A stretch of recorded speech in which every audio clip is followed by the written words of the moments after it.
Hi, I'm Ben Studsky. I'm a aerospace engineering major here at the University of Maryland. I'm a sophomore and I have very minimal robotics experience. I did some Lego NXT stuff in middle school. I do have a lot of programming experience, but it's sort of not as applicable here because we're doing block programming. Hi, I'm Sarah Kirby. I'm a cell bio and genetics junior at the University of Maryland, and I'm from St. Mary's County. I don't have any robotics experience, and the only teaching experience I have is being a TA for SDS. Hello, I am Matthew Tu. I am an economics major at the University of Maryland. I am currently a sophomore. I volunteered for the fire department in high school, where I just basically taught little kids fire safety in their house. My robotic experience is just programming the Lego Mindstorms in high school for one class. Hi, I'm Byron Olson. I'm an electrical engineering major at University of Maryland. I'm a sophomore and I'm from Rockville, Maryland. My background in robotics is kind of minimal. I did a year here at college and then a little bit in middle school. Our school is CPA, also known as College Park Academy. It's a charter school located in College Park, and it is a middle to high school, so they serve grades 6 through 12. What we're most looking forward to is working with the kids. They're always really dynamic because they're so young, and we also have a pretty large age range, so it'll be interesting to see how the different ages interact with each other. What I anticipate to be most challenging is whether or not the students will be cooperative and whether or not there's enough supplies so that everyone can share the supplies equally so that each student gets an equal opportunity. I'm excited about going to a charter school and seeing how well prepared they are for STEM education.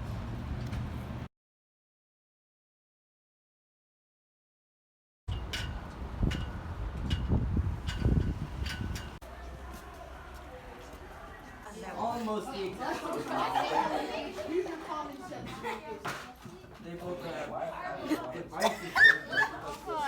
Test number 4.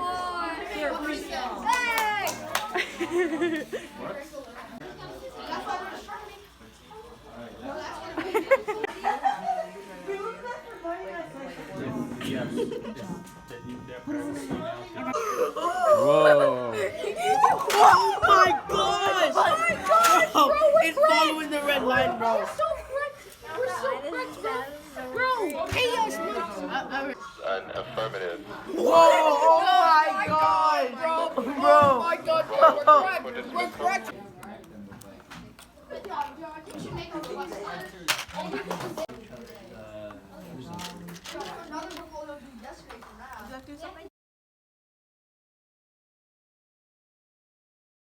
During our time at College Park Academy, we've had a few challenges and concerns. One of which that I've had is that some of my students don't attend every week, and so the next week they come back and they don't really understand what's going on. So to combat this, I've been giving a brief introduction before the session starts. Some of the problems that I've had was I have 3 kids that know each other and they're friends with each other, but they tend to screw around a lot of the time, and I have to get their attention a lot actually. And I have 2 or 3 students that are really quiet, and so I have to find some way of bringing them in and also calming down the other students. I don't really have a set strategy for doing this. It sort of varies based on the day. But I just try to use demonstrations and that kind of thing to get everyone focused.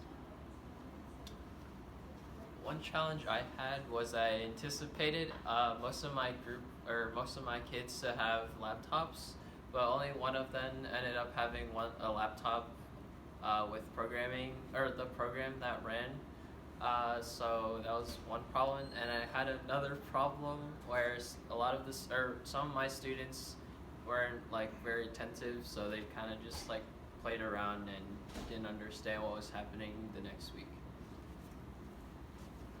A big part of the class is making lesson plans each week. So how it works is each person will make 2 or 3 lesson plans for everybody to follow. And so Something that can go wrong with that is we can fall behind because we only have an hour per day that we go in, and it's kind of hard because you don't know what your students are really going to do while you're there. So one way to combat that is we have them going in groups of 2 lesson plans so that we can try to keep up as best as we can.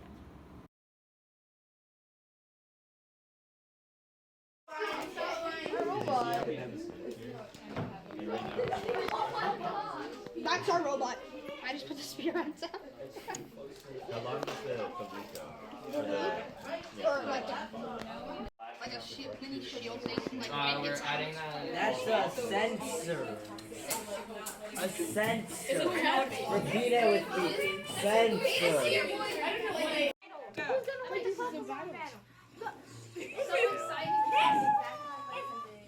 Oh. Wait, who stopped? Yeah. Okay, so my group consisted of 4 boys and 2 girls, and what was interesting and really surprising to me was that the 2 girls were really interested in building the robots and doing the programming, and they had to like know all the boys.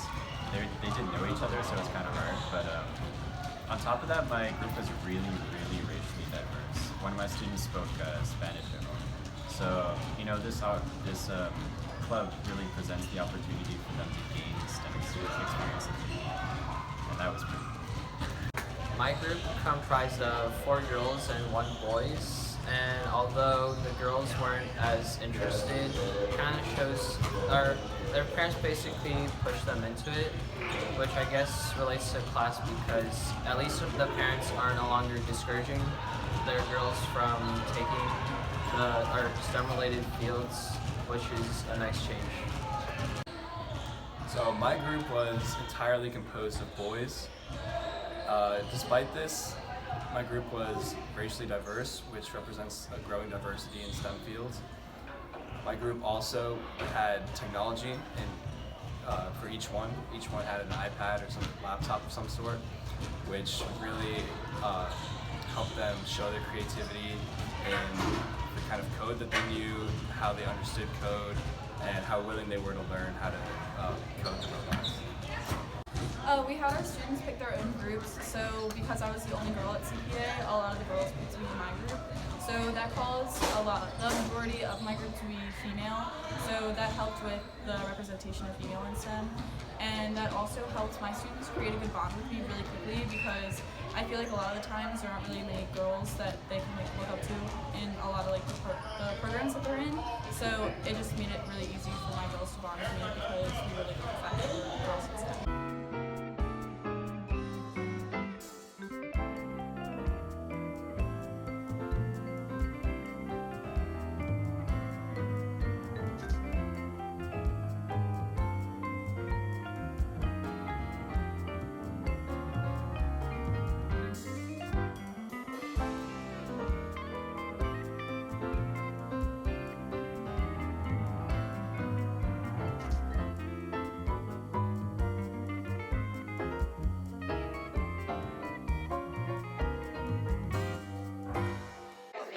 So this is Team Byron and Team Matt. You guys ready? Ready? 3, 2, 1. This is so fast.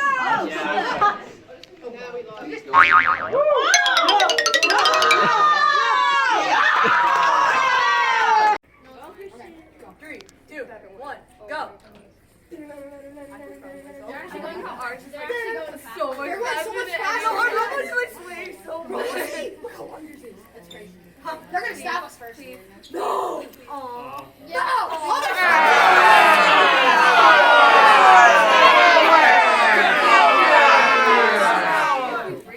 One, go. Let's go, Kate. Supersonic. Electronic. Wait, you think my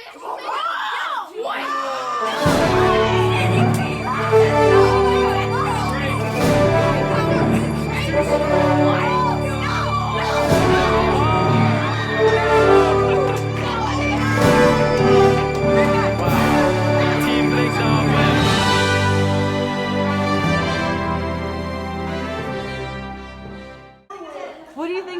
part of our team? Working the hands, the robot hands. Awesome, cool. Can I have a high five? Oh yeah. Were you expecting to win? No, Why do you think you ended up winning? because our robot was strong. How does it feel to be a winner? Feels good. I won all those jumps. Oh, heck yeah. Good job. Yeah.